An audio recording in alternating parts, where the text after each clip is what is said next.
Om.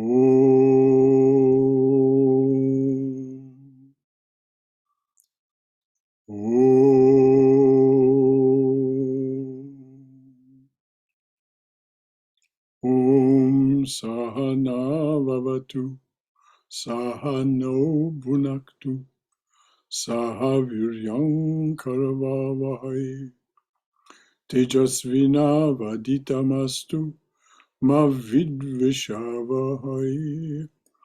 Om Shanti Shanti Shanti.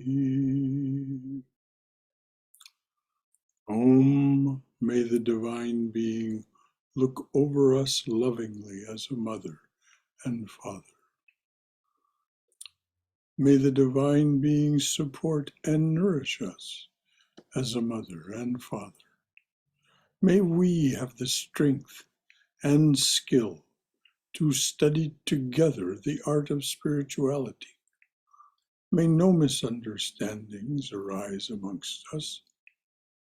Om, peace. Peace, peace, and beneficence be unto us and to all beloved beings everywhere. Well, good evening and welcome and namaste, everyone. We are continuing our reading and discussion of the Gospel of Sri Ramakrishna. We're still in the introduction, which was written by Swami Nikhilananda. Before we begin, are there any thoughts, concerns, or questions that anyone would like to raise before Haima begins her reading? All right. Haima, if you would tell us where we are and... Your brother Shankara. Good evening and namaste, everyone. We are on the page 16 on PDF, which is breadwinning education side heading. That's where I'm going to go a little bit in the middle of the paragraph so it would make more sense. Hindu society during the 18th century had been passing through a period of decadence. It was the twilight of the Muslim rule. There were anarchy and confusion in all spheres. Superstitious practices dominated the religious life of the people. Rites and rituals passed for the essence of spirituality. Greedy priests became the custodians of heaven. True philosophy was supplanted by dogmatic opinions. The pundits took delight in vain polemics. In 1757, English traders laid the foundation of British rule in India. Gradually, the government was systematized and lawlessness suppressed. The Hindus were much impressed by the military power and political acumen of the new rulers. In the wake of the merchants came the English educators and social reformers and Christian missionaries, all bearing a culture completely alien to the Hindu mind.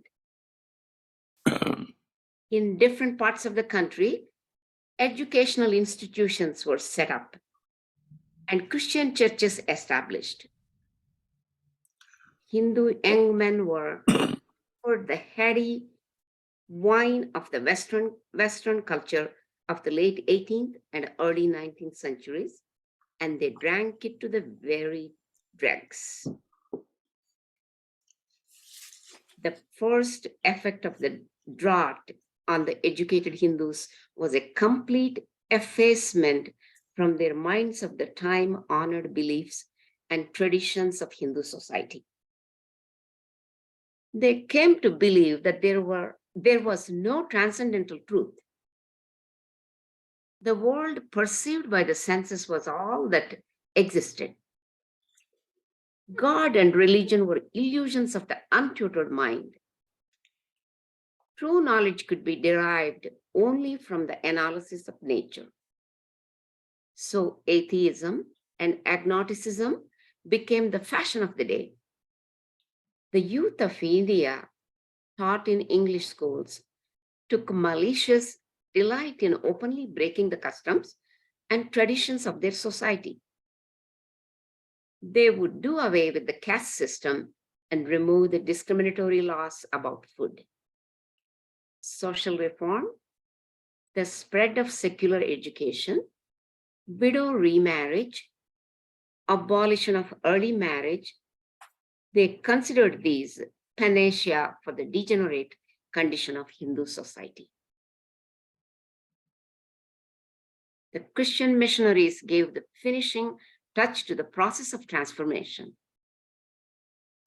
They ridiculed as relics of barbarous age the images and rituals of the Hindu religion. They tried to persuade India that the teachings of her saints and seers were the cause of her downfall, that her Vedas, Puranas, and other scriptures were filled with superstition.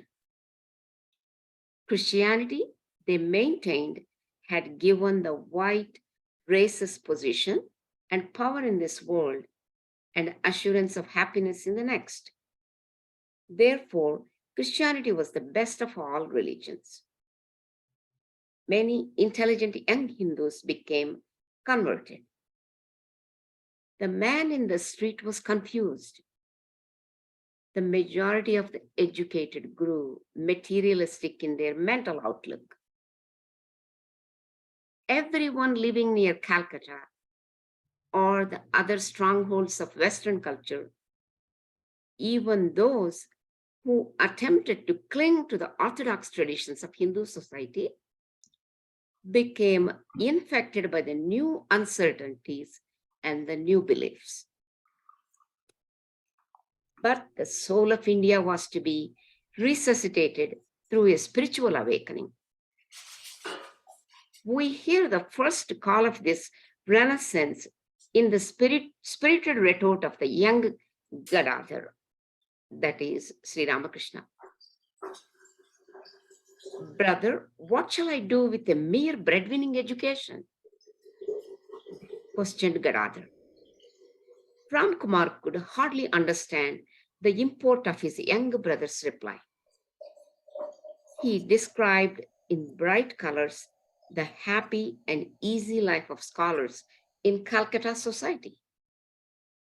But Gadadhar intuitively felt that the scholars, to use one of his own vivid illustrations, were like so many vultures soaring high on the wings of their uninspired intellect, with their eyes fixed on the channel pit of greed and lust.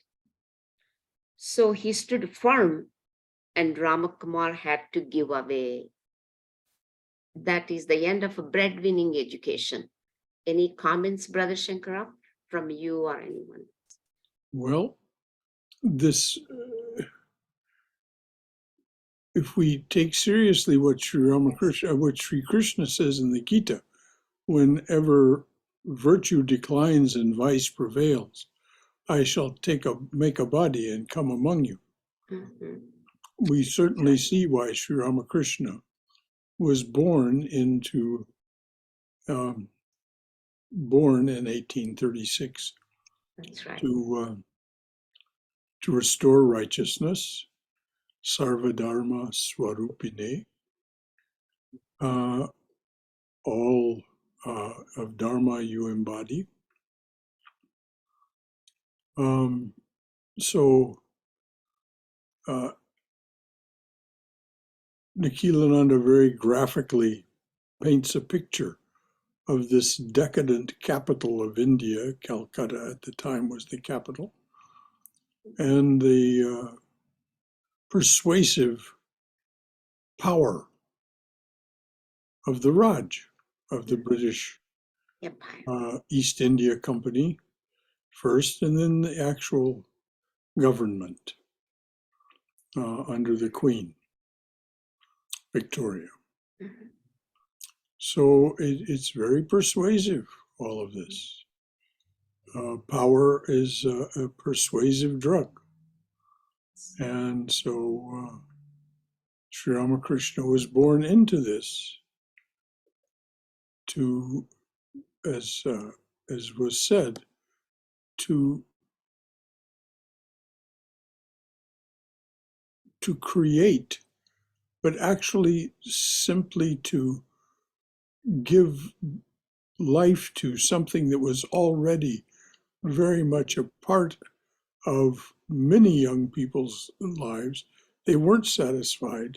So this renaissance of of traditional Hindu culture, which of course never disappeared in the villages, it was only in the big cities that this materialism and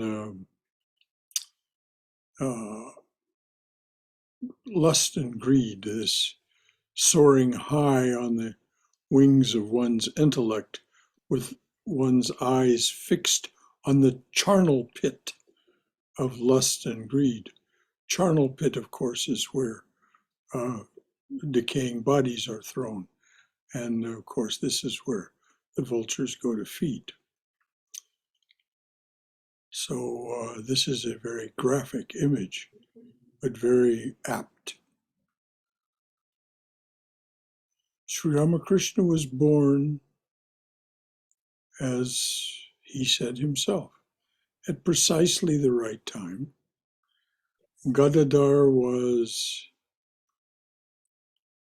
an incarnation of Vishnu by his own assertion to Khudiram, as we read before. I shall be born as your son.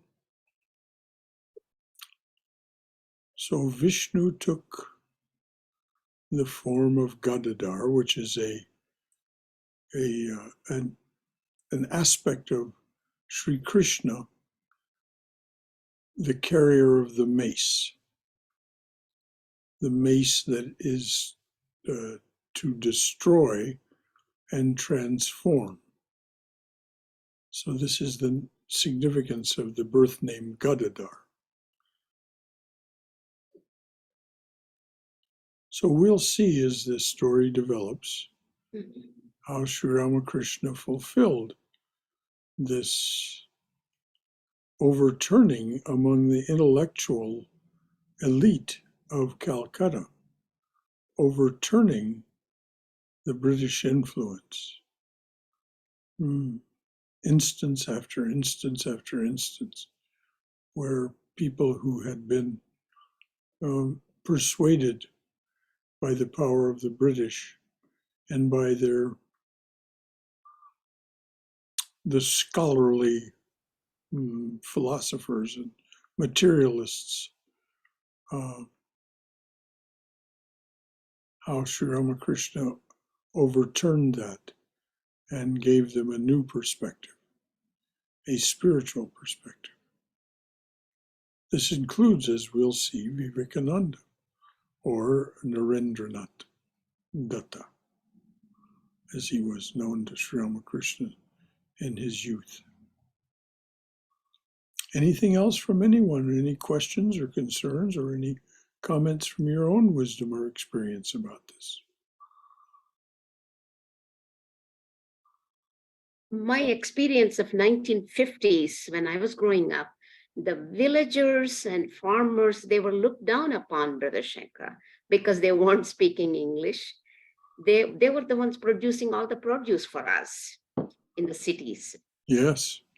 They are the ones who supply milk, butter, all these things, but they were looked down upon because they were treated unfairly, I remember still. But they are the most wonderful people with great souls, to be honest. Many of them are really, really great souls. Yes, very sincere, very dedicated. Very sincere, extremely right. Thank you, dear. Anything else from anyone? All right, dear, please read on. Okay. Next subheading is Kali Temple at Dakshineshwar.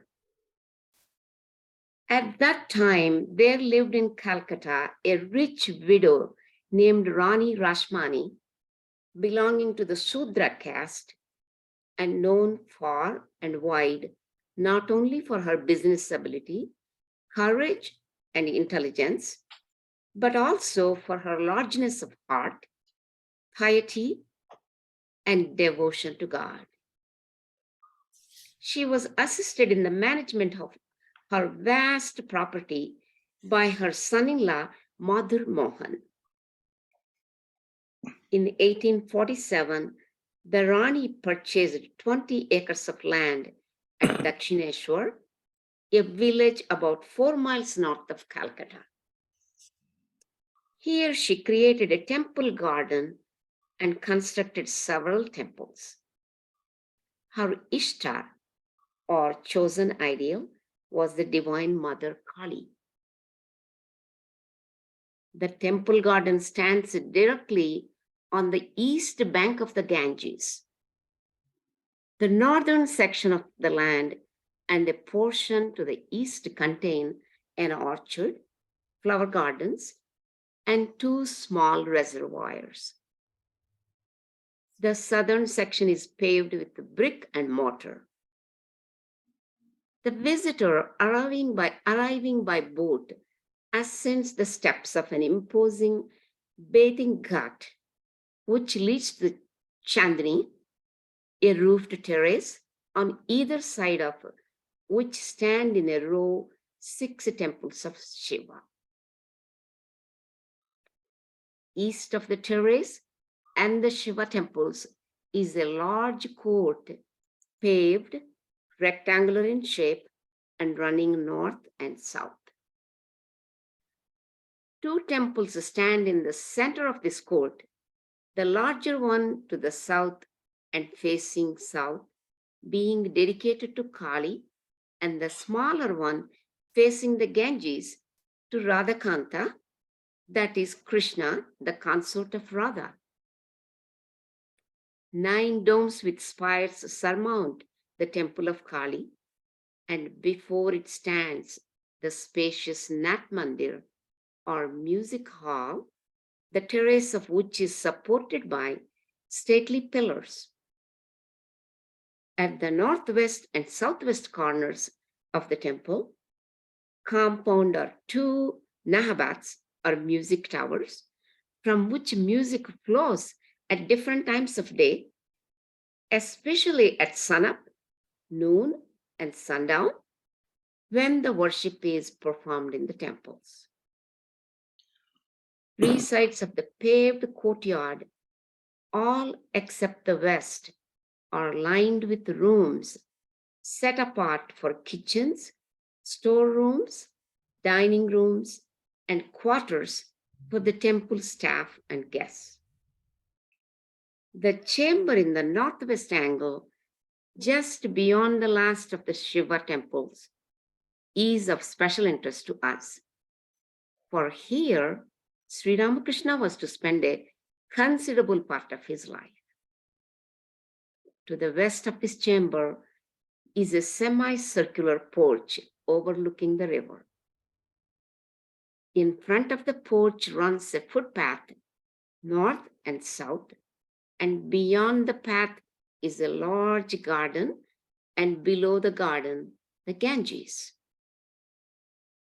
The orchard to the north of the buildings contains the Panchavati, the banyan, and the bell tree associated with Sri Ramakrishna's spiritual practices. Outside and to the north of the temple compound proper is the kuti, or bungalow, used by members of Rani Rashmani's family visiting the garden. And north of the temple garden, separated from it by a high wall, is a powder magazine belonging to the British government. Next, about Shiva. Hang on just one moment. Sure, Brother One of the Shankara. reasons that 20 acres was so reasonably priced was Yes. that it sat next to this powder magazine or storage facility for ammunition for the British forces.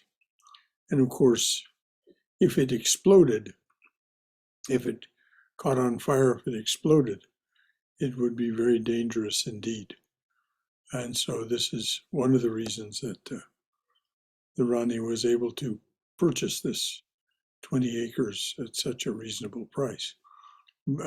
Property along the Ganges, of course, is very expensive in the neighborhood of Calcutta. And though she paid a good price for it, it was less than it might have been if it hadn't been bordered by a so-called powder magazine. Magazine means storage depot in this case. So the powder for their cannons and their bullets and so on was stored there, as well as a lot of other ammunition and whatnot. So just a side note as to why it's noted that there was an ammunition storage depot there. Of course, it's done in the spirit of completeness in any case, but it is an interesting side. Brother Shankara, this is Jeff. Yes, Jeff. Since the Shiva temples were mentioned in the preceding paragraph and they're going to be talked about in the next paragraph, my simple question is, why were there 12 Shiva temples? 12 is a very auspicious number with regard to Shiva. The primal number of manifestation of the divine masculine is 3. 12 adds to 3. One would not worship Kali without worshiping her consort Shiva. So one big temple was built for the worship of Kali, and 12 small temples, small worship halls were created for Shiva. The third type of temple mentioned, or worship hall mentioned, was that devoted to an aspect of Sri Krishna, Radhakanta, the consort and lover of, no, I don't mean physical lover, I mean lover in terms of desiring divine union of Radha, the chief of the gopis, the cow girls, the cow maids who were part of the so-called Rasalila, the sweet episode in Vrindavan of Sri Krishna with the gopis and gopas. So that's why the 12 Shiva temples. You would not worship Kali without worshiping Shiva, but Shiva is Shiva is varied, and there are many of those. If you go and see worship being done for Shiva, it's of many different varieties, and there's a lot of different activities that. Anyway, that's why there are 12. Does that satisfy? Is that a good answer? Yes, sir. Thank you. Anything else from anyone? All right, dear, please read on. Next, Shiva. In the 12 Shiva temples are installed the emblems of the great god of renunciation in his various aspects, worshipped daily with proper rites. Shiva requires few articles of worship: white flowers and bell leaves, and a little Ganges water offered with devotion are enough to satisfy the benign deity and win from him the boon of liberation. Next, Radhakanta. The temple of Radhakanta, also known as the temple of Vishnu, contains the images of Radha and Krishna, the symbol of union with God through ecstatic love. The two images stand on a pedestal facing the west. The floor is paved with marble. From the ceiling of the porch hang chandeliers protected from dust by coverings of red cloth. Canvas screens shield the images from the rays of the setting sun. Close to the threshold of the inner shrine is a small brass cup containing holy water. Devoted visitors reverently drink a few drops from the vessel. Next, Kali. The main temple is dedicated to Kali, the Divine Mother, here worshipped as Bhavatarini,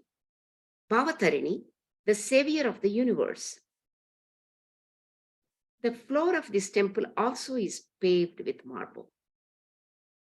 The basalt image of the mother, dressed in gorgeous gold brocade, stands on a white marble image of the prostrate body of her divine consort Shiva, the symbol of the absolute.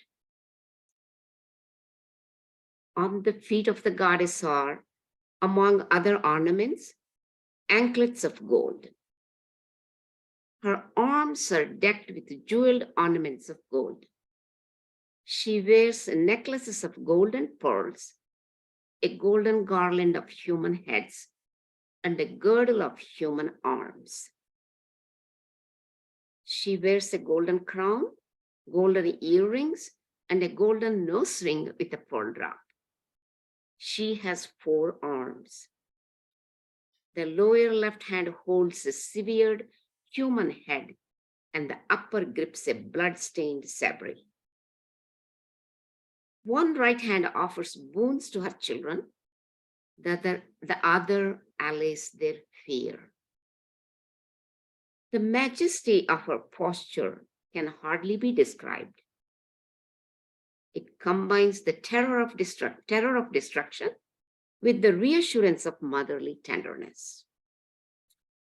For she is the cosmic power, the totality of the universe, a glorious harmony of the pairs of opposites.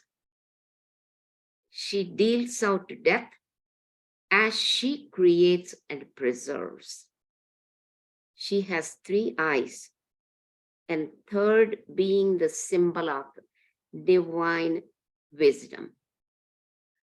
They strike dismay into the wicked, yet pour out affection for her devotees. The whole symbolic world is represented in the temple garden, the trinity of the nature, Mother Kali, the absolute Shiva, and love, Radhakanta, the arch spanning heaven and earth. The terrific goddess of the Tantra, the soul enthralling flute player of the Bhagavata, and the self-absorbed absolute of the Vedas live together, creating the greatest synthesis of religions. All aspects of reality are represented there. But of this divine household, Kali is the pivot, the sovereign mistress. She is Prakriti, the procreatrix, nature, the destroyer, the creator. Nay, she is something greater and deeper still for those who have eyes to see. She is the universal mother, my mother, as Ramakrishna would say, the all-powerful who reveals herself to her children under different aspects and divine incarnations, the visible God who leads the elect to the invisible reality, and if it so pleases her, she takes away the last trace of ego from created beings and merges it in the consciousness of the absolute, the undifferentiated God. Through her grace, the finite ego loses itself in the illimitable ego Atman Brahman. Rani Rashmani spent a fortune for the construction of the temple garden and another fortune for its dedication ceremony, which took place on May 31st, 1855. Sri Ramakrishna, henceforth we shall call Gadadhar by his familiar name, came to the temple garden. Wait a minute, what was that Okay, date sure, again? Brother Shankara. I think it was not 1835, dear. I think you read 35. I think It says 1855, Brother Shankara. 55. I think May 31st. I heard you read 35. Oh, 1850. sorry. I may have misheard you. Sometimes. That's okay. Sri Ramakrishna was now 19 years old. Wow. He was born in 1836. Just a teenager. He was now he was 19, and we'll see what happens as he becomes involved with this Rani Rasmani's really truly amazing temple complex. If you get a chance to visit, don't. If you visit India and come I would love to, be sure and arrange with one of the manager swamis, either at Bellarmat or Gold Park, the Institute of Culture, to get a guided tour of Dakshineshwar. If you go with these swamis who are known to the temple priesthood and all that, you will be treated differently than the ordinary visitor, of which there are, of course, thousands and thousands that come at all times. And so be sure not to go just on your own, because, well, just take my word for it.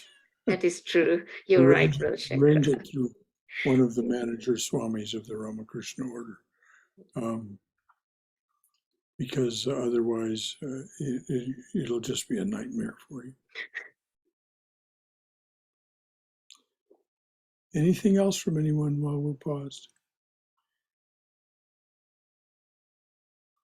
When it's said that Rani Rasmani spent a fortune. Fortune, yes. Truly a fortune. Yeah. She had a fortune to spend. I'm glad she used it. And then she Right spent purpose. another fortune, as it said, for the dedication ceremony, which we'll hear about shortly. Again, anything else from anyone? Any concern or comment or question from anyone? Okay, dear. Rani Rashmani spent a fortune for the construction of the temple garden and another fortune for its dedication ceremony, which took place on May 31st, 1855. Sri Ramakrishna, henceforth we shall call Gadadhar by this familiar name, came to the temple garden with his elder brother Ramkumar, who was appointed priest of the Kali temple. Sri Ramakrishna did not at first approve of Ramakumar's working for the Sudra Rashmani. The example of their orthodox father was still fresh in Sri Ramakrishna's mind. He objected also to the eating of the cooked offerings of the temple, since, according to orthodox Hindu custom, such food can be offered to the deity only in the house of a Brahmin. But the holy atmosphere of the temple grounds The solitude of the surrounding wood, the loving care of his brother, the respect shown him by Rani Rashmani and Madhur. Babu, the living presence of the goddess Kali in the temple, and above all, the proximity of the secret Ganges, which Sri Ramakrishna always held in the highest respect, gradually overcame his disapproval and he began to feel at home. Within a very short time, Sri Ramakrishna attracted the notice of Madhur Babu, who was impressed by the young man's religious fervor and wanted him to participate in the worship in the Kali temple.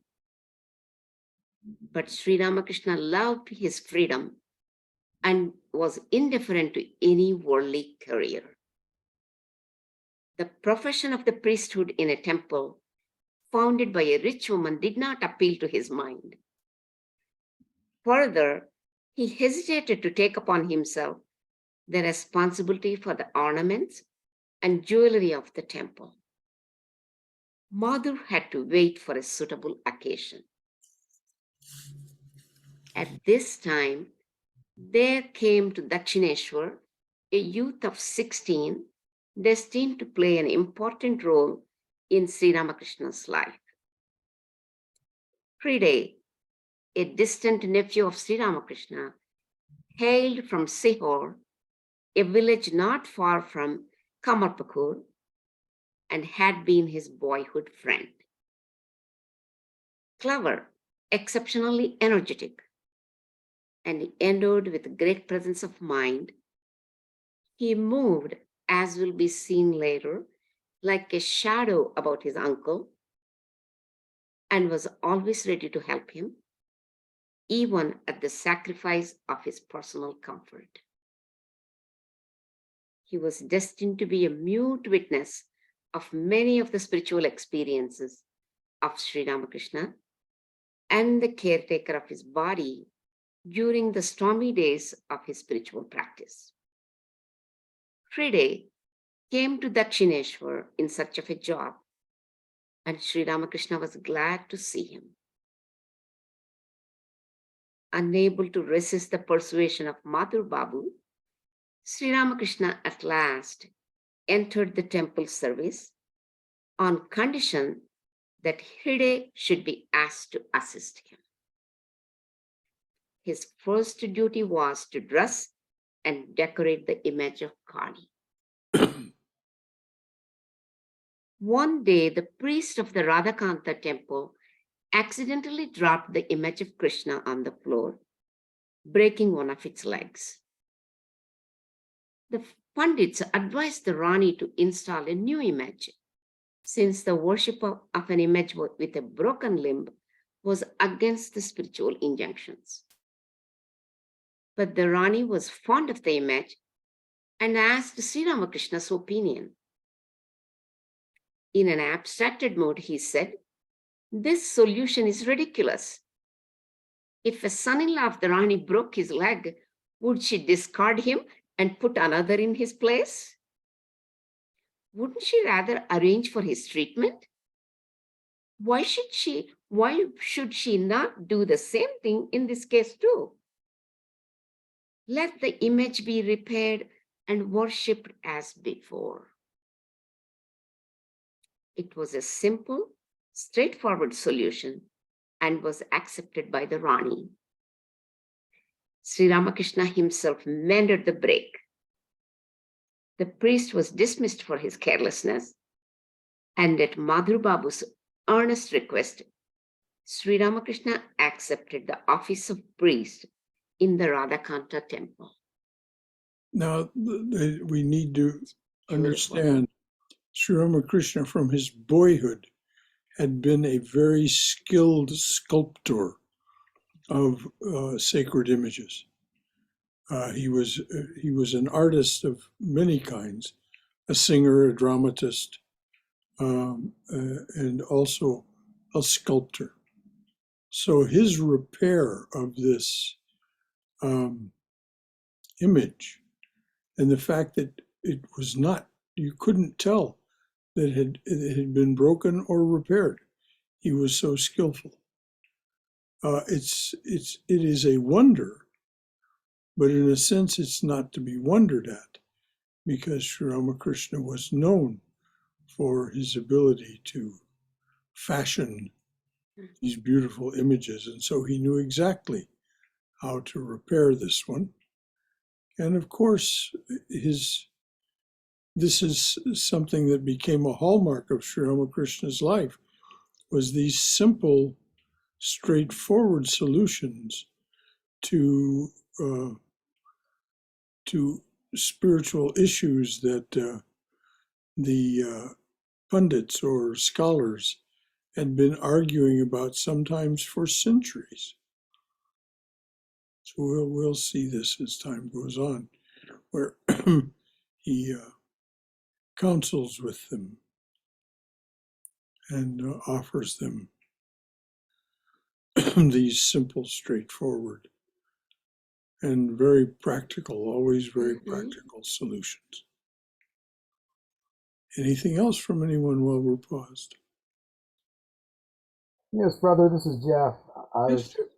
I was just thinking about how this is symbolic for how Sri Ramakrishna was a reformer among the Brahmins and among the religious life of India, that was very hung up on the orthodox way of doing things, and it exceeded common sense. And so I think this little story is symbolic of what was to come from Sri Ramakrishna.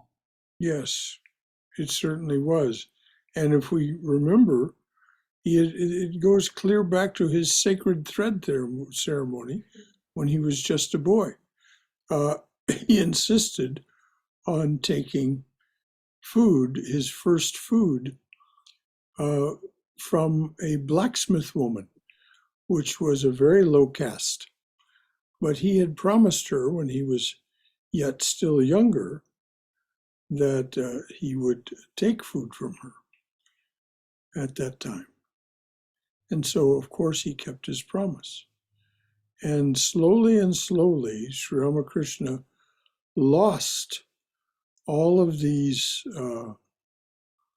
burdensome caste and food rules, though he himself would not accept food from someone who was impure by nature. It had nothing to do with their caste. They could be of the highest Brahmin caste. And if they were impure by nature and offered him some food, he would not and could not take it. So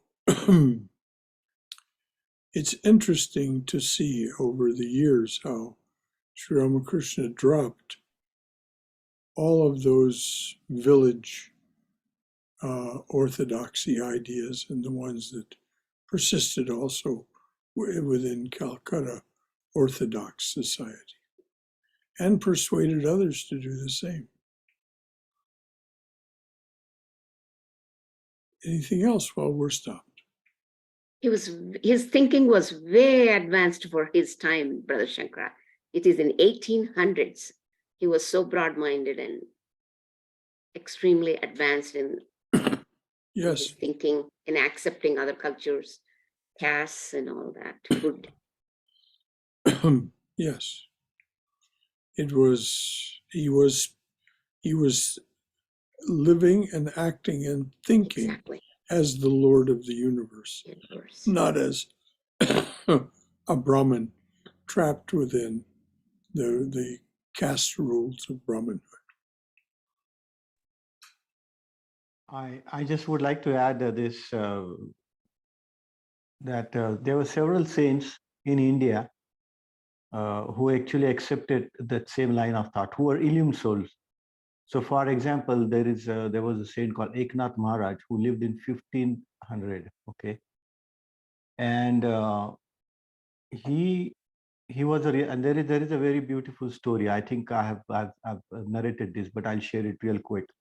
So he was very exceptionally devoted to Lord Krishna, and he was a realized soul. And something happened in his home, and he needed a domestic help, and nobody would come. And he was very radical. Like he would go and invite the untouchables to his home, and he was a Brahmin, and he would invite all these untouchables to his home and eat. So which was very, very obviously very, very not acceptable.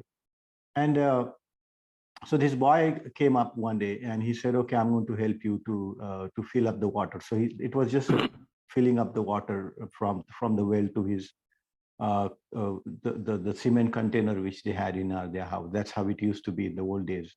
This is 1500, and so this went on for almost 2 years that this boy was working for him. And there was a yogi who went to Dwarka and he meditated there, and he said, "Well, Sri Krishna is not here."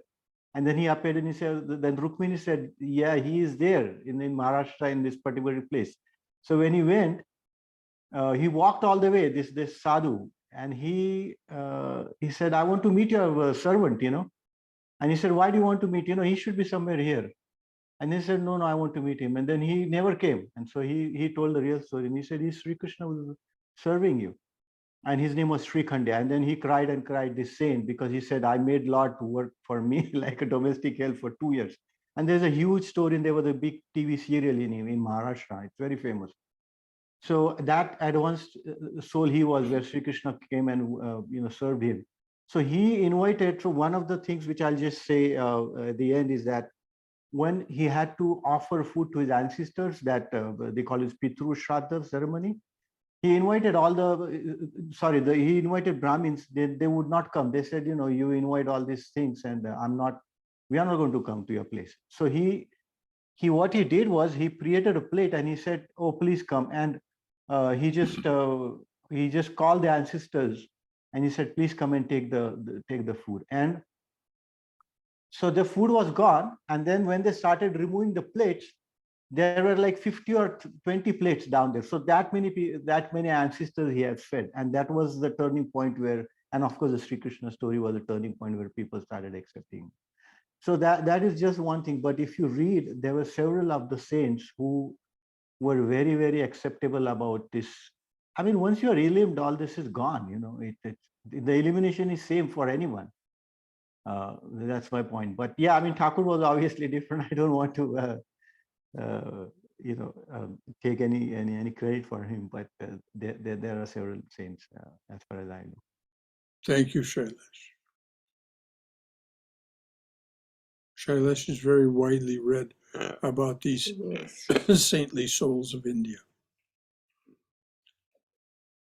Anything else while we're paused? Okay. Please read it. Sure, Brother Shankara. Sri Ramakrishna, as a priest, born in an Orthodox Brahmin family, Sri Ramakrishna knew the formalities of worship, its rites and rituals. The innumerable gods and goddesses of the Hindu religion are the human aspects of the indescribable and incomprehensible spirit as conceived by the finite human mind. They understand. Would you read that again, please? Yes, what is the definitely. nature of all of these gods and goddesses? Yes, I will. This is very important for us to understand if we're going to understand how Sri Ramakrishna related to all of these divinities. Sri Ramakrishna, as a priest, born in an Orthodox Brahmin family, Sri Ramakrishna knew the formalities of worship, its rites and rituals. The innumerable gods and goddesses of the Hindu religion are the human aspects of the indescribable and incomprehensible spirit as conceived by the finite human mind. So we create these gods and goddesses out of our yearning Sri Ramakrishna would point this out later on, that these gods and goddesses take the forms that they do because of our yearning, because of our love. And this is why Christ said, I am the Son of Man. I have come because you want me.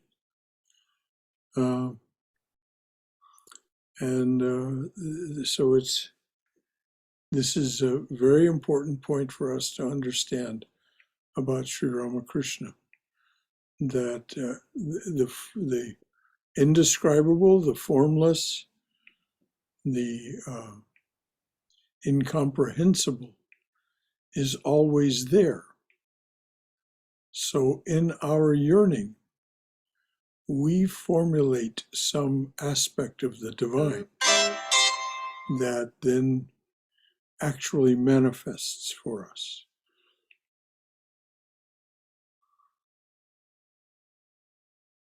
Very important for us to understand when we begin to think about our own inner being and how we relate to the witness self, the Saguna Atman. Okay, dear, please read on. Sure. They understand and appreciate human love and emotion, help men to realize their secular and spiritual ideals, and ultimately enable men to attain liberation from the miseries of phenomenal life. The source of light, intelligence, wisdom, and strength is the one alone from whom comes the fulfillment of desire. Yet, as long as a man is bound by his human limitations, he cannot but worship God through human forms. He must use human symbols. Therefore, Hinduism asks the devotees to look on God as the ideal father, the ideal mother, the ideal husband, the ideal son, or the ideal friend. But the name ultimately leads to the nameless, the form to the formless, the word to the silence, the emotion to the serene realization of peace in existence, knowledge, bliss, absolute. I'll read that one more time. Yes, please read that. I'll read this one more time.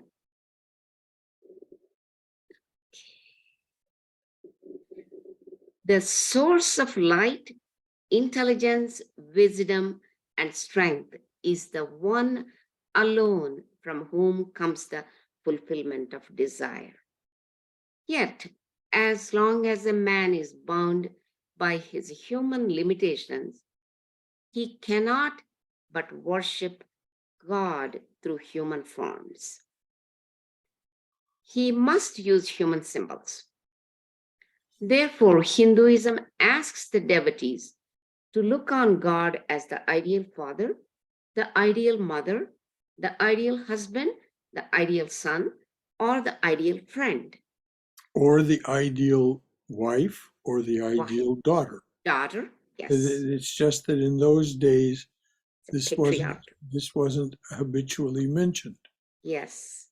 Vivekananda railed against this. He said we must include the feminine. Otherwise, the bird is trying to fly on one wing. So, truly, if I've heard once, I've heard 50 or 60 times during the years I've been here, that the young people that come here that are spiritually inspired have been inspired by their grandmothers. It was their grandmother's devotion, their grandmother's regularity of practice, and what they could see that their grandmother had achieved by this. So the ideal grandmother, the ideal aunt, the ideal sister, the ideal daughter, all of these feminine forms.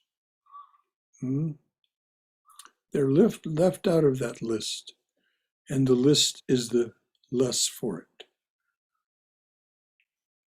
Any comments or questions about that?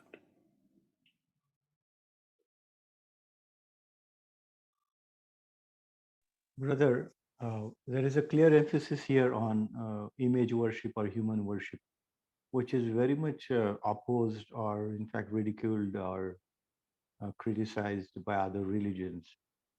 I mean, obviously it doesn't matter, but I'm just thinking that my question is that what is your opinion about it? Or Well, it is it's of no something just part of concern. It is of no concern to us what other religions think. Other religions are their own paths, and if they produce saints, then they're true religions. That's Vivekananda's definition. True. But the fact, as Vivekananda again defines explicitly in his talk, Christ the Messenger, why do we have to worship a human form, whether it be an image like the image of Kali, or an image like Christ, or for that matter, now the image, the picture that we worship of Sri Ramakrishna? Because it's all that this finite mind can understand.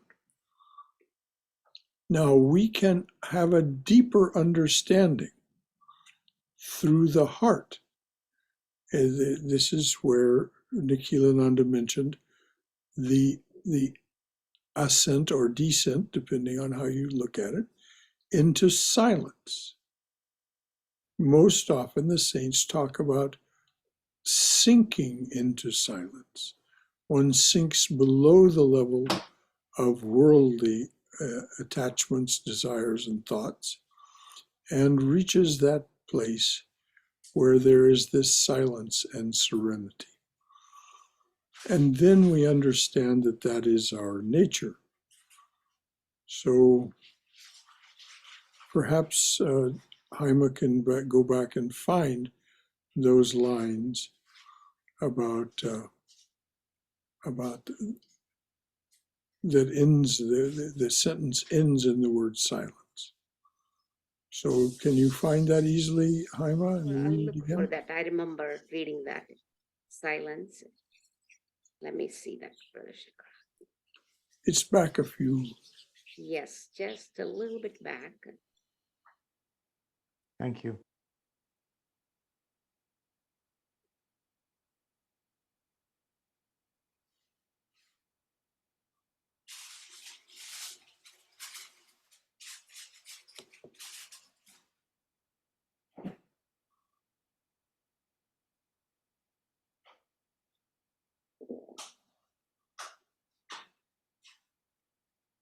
Well, Jaime, it's all right. If it's Yeah, I'm trying to see. I'll look for this at least next week. I can start there, Brother Shankara. I can read that one all right, very good. next time. I think we're almost about 6. It's 8:29 your time. Maybe we should stop here and I can start all over from the back. Ramakrishna as a priest. I'm looking for the silence. Yes. Okay, well, let's just leave it at that then for this evening. Okay. This business of image worship. Swami Vivekananda was in the palace of a Maharaja. And the Maharaja was inveighing, taking the English attitude, and simply speaking very strongly against image worship. And image worship was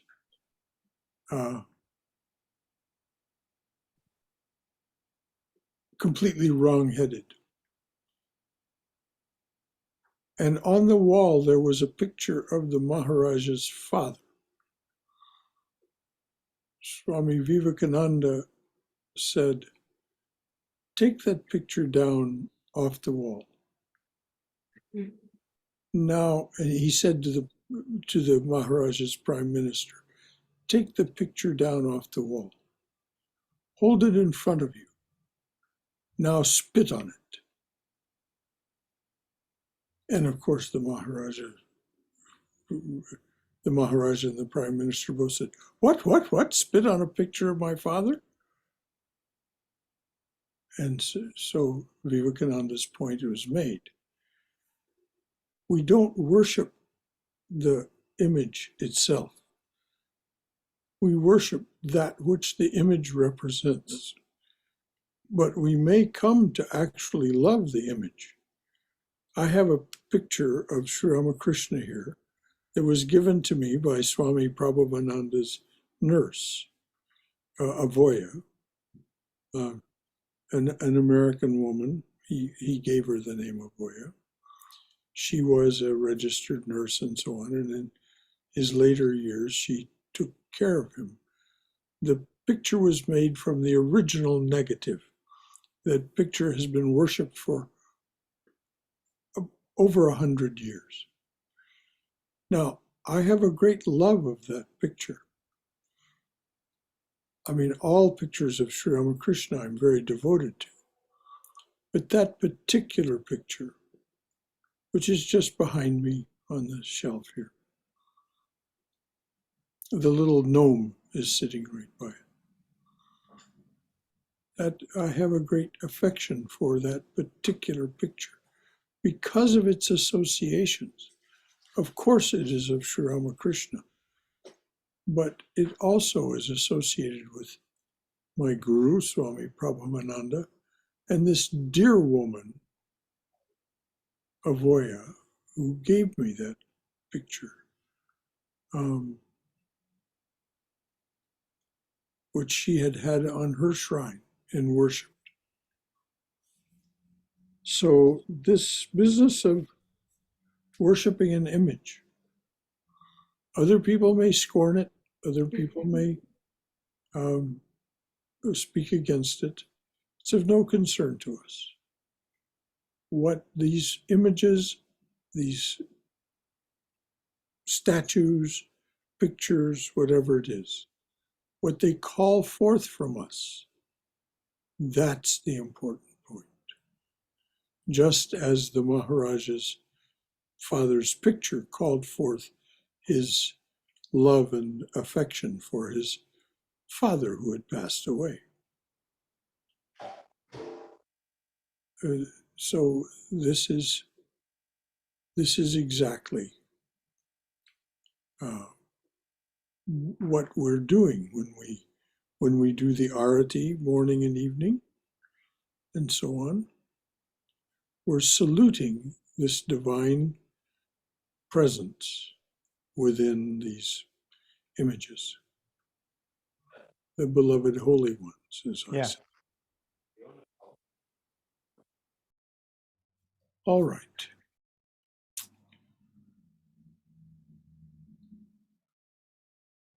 We'll wind it up there for this evening. Tomorrow evening, of course, we study Bhagavad Gita.